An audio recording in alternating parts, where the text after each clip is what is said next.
ଗଞ୍ଜାମ କନ୍ଧମାଳ ସୀମା ଜଙ୍ଗଲରେ ନାବାଳିକାର କଙ୍କାଳ ଉଦ୍ଧାର, ହତ୍ୟା ଅନୁମାନ 3 ଅଟକ।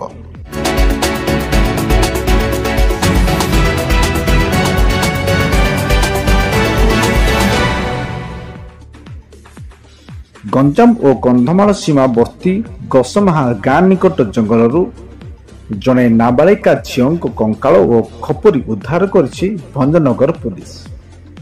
ଘଟଣାସ୍ଥଳ ଥିବା କନ୍ଧମାଳ ଅଞ୍ଚଳ ହେଉଥିବାରୁ ପରେ ଚକାପାଦ ପୁଲିସକୁ ମାମଲା ହସ୍ତାନ୍ତରିତ କରାଯାଇଛି।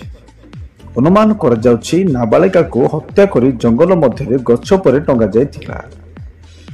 ଝିଅଟି ଭଞ୍ଜନଗର ଥାନା ଭାଲୁଗୁଡ଼ା ଗାଁର ଜଗନ୍ନାଥ ମଲ୍ଲିକଙ୍କ ଝିଅ, ଯିଏ ଗତ 1 ମାସ ଧରି ନିଖୋଜ ରହିଥିଲେ।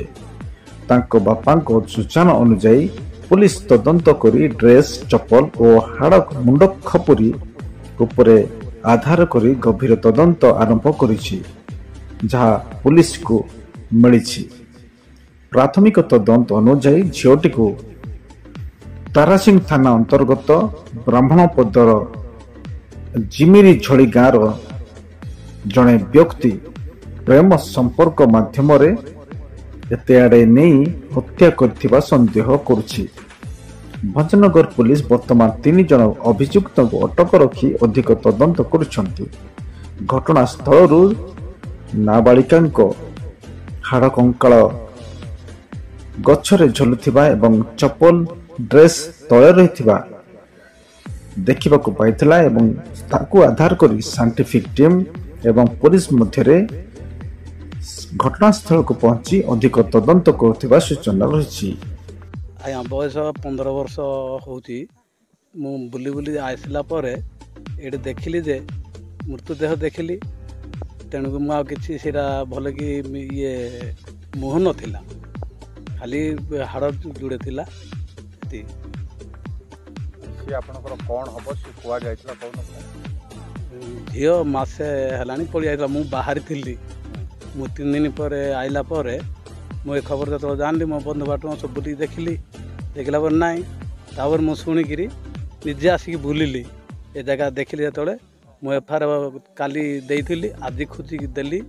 ଫୋନ୍ କଲାକୁ ପୁଲିସ ଥାନା ସବୁ ଆସିଲେ। ଆପଣ କେମିତି ଜାଣିଲେ ଏ ଜାଗାରେ ଅଛି ସେ? ଆପଣ ଏମିତି ଲୋକ ପଚାର ପଚାରିକି କରିକି ମୁଁ ଆଇଲି, ତାଙ୍କେ ନିଜେ କହିନାହାନ୍ତି ମୋତେ। କାହା ସାଙ୍ଗରେ ଆସିଥିଲେ? ଝିଅ ତା ମନ ଇଚ୍ଛା। ମୁଁ ତ ବାହାରେ ଥିଲି, ମାସ ହେଲାଣି 3 ଦିନ ମୁଁ ଘରକୁ ଆଇଲି।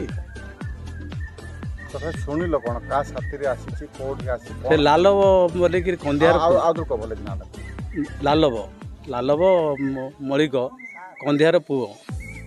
ସିଏ ଆଣିଛି ବୋଲି ମୋ ଝିଆରୀ କହିଲା ବୋଲେ ହଁ ଅଛି ତ ଆଉ ଝିଅ ଆଉ କହିଲା ପରେ ଏଇଟା ଏମିତି ମୃତଦେହ କିଏ ହେଲେ ମୋତେ ଜଣେଇ ନାହାନ୍ତି। ଆଣିକିରି ମାରିଦେଇଛି ଏକା। ଆଉ ବର୍ତ୍ତମାନ ତାଙ୍କର ସକାଳେ ଲୁଚିଲେ ମାରିଦେଇଛି ଏକା। ଆଉ ପୋଲିସ ସେତେବେଳକୁ ପୋଲିସ ଆସିନାହାନ୍ତି। ଆମେ ନିଜେ ଦେଖିଲା ପରେ ପୋଲିସ ଫୋନ୍ କଲା, ପୋଲିସ ଆସିଲେ। ନାଇଁ ଆଜ୍ଞା, ମୁଁ ତାକୁ ମୋର କିଛି ଜାଣିନି। ତାଙ୍କର ହେଉଛି ଢିମ୍ବିରିଦୋଳି। ତାଙ୍କର ଥାନା ତାରସିଙ୍ଗି, ଆଉ ପୁଷ୍ଟ ହରିଗଡ଼ ଯାଉଛି, ବ୍ରାହ୍ମଣପଦ ହେଲେ ଯାଉଛି। ଆଚ୍ଛା, ତମ ଝିଅ କ'ଣ କରୁଥିଲା? ତାକୁ ମୋ ଝିଅ ପାଠ ପଢ଼ୁଥିଲା, 7ମ କ୍ଲାସ ପାଠ ପଢ଼ୁଥିଲା। ସେତେବେଳେ ମୁଁ ବାହାରେ ଯାଇଥିଲି। ଆଉ ଦ୍ୱିତୀୟରେ ଗୋଟେ ସାଇକେଲ ପରୀକ୍ଷା ଦେଇଛି। ପରୀକ୍ଷା ରେଜଲ୍ଟ ବାହାରେ ନେବେ, ସ୍କୁଲକୁ ଯିବ ବୋଲିକିରି ମୁଁ ବାହାରେ ଯାଇକିରି ଖଟିକିରି ଯାହାହେଲେ ବସ୍ତ ଫ୍ରି ନାହିଁ, ପିଲାମାନେ କେମିତି ବଞ୍ଚେଇବେ ବୋଲି ମୁଁ ବାହାରେ ଯାଇକିରି ଖଟିକି ଆଇଲା। ଏ ଘଟଣା ମୁଁ ଯେତେବେଳେ ଶୁଣିଲି, ଏମିତି ଏ କାମ ହେଇଛି।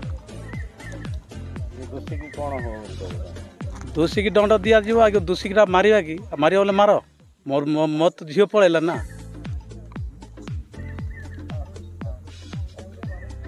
ଆମର ଭଞ୍ଜନଗର ଥାନାରେ ଗୋଟେ କେସ୍ ହେଇଛି, କେସ୍ ନମ୍ବର 736/25। ସେଥିରେ ଆମର ତାଙ୍କ ନାଁ ହେଲେ ଜଗନ୍ନାଥ ମଲ୍ଲିକ, ଘର ହେଲା ଭାଲୁଗୁଡ଼ା ଦୁଦରଲୁଣ୍ଡା ପାଖରେ, ଭଞ୍ଜନଗର ଥାନା PS ଲିମିଟ୍। ତାଙ୍କ ଝିଅ କ'ଣ ମାସେ ହେଲା ସିଏ गोटे पिला सहित जाइए से पिलाटा नहीं जाइए जबरदस्ती नहीं बोली कंप्लेन कले से बाबद आम भंजनगर थाना इमिडिएट केस करके इन्वेस्टिगेशन कलापर जना पड़ा एवं जो आखपाख गाँ लोक सहायता जाना पाइले कि जो आम गस्मा जंगल पाखे अच्छी कंधमाल एरिया चकापाद थाना एरिया जाऊँगी गोटे स्केलेटन पड़ी पाखे लुगापटा किसी मिली संगे संगे पुलिस आसी देखला बेलू गोटे झुलंत अवस्था गोटे पुणा हो अबाउट डिकम्पोज हो जाइए स्केलेटन जहाँ पड़ा सेटा संगे संगे आम चकापाद थाना को इंटिमेशन देलु जेहेतु यहाँ चकापाद थाना एरिया जाऊँगी आ चकापाद थाना स्टाफ पहुँचती इनक्वेस्ट चली भंजनगर और चकापाद पुलिस मिलित तदंत चल रही बर्तमान तो ये किसी कहीहबनी जेहेतु कि आमर किसी ये ना डेड ऑलरेडी डिकम्पोज खाली स्केलेटन अच्छी तार स्कल भी मिली तार जो लिगेचरटा झुलंत अवस्था अच्छी से बर्तमान एफएमटी पठाब आम पोस्टमार्टम फाइनाल रिपोर्ट सेपट आसला पर ही क्लीयर कट जना पड़े आत्महत्या ना हत्या जना पड़ निश्चय निश्चय सागे सागे भंजनगर निजे आईआईसी केस तदंत नहीं स्पीड चली इन्वेस्टिगेशन यथाशीघ्र तार सत्यता जना पड़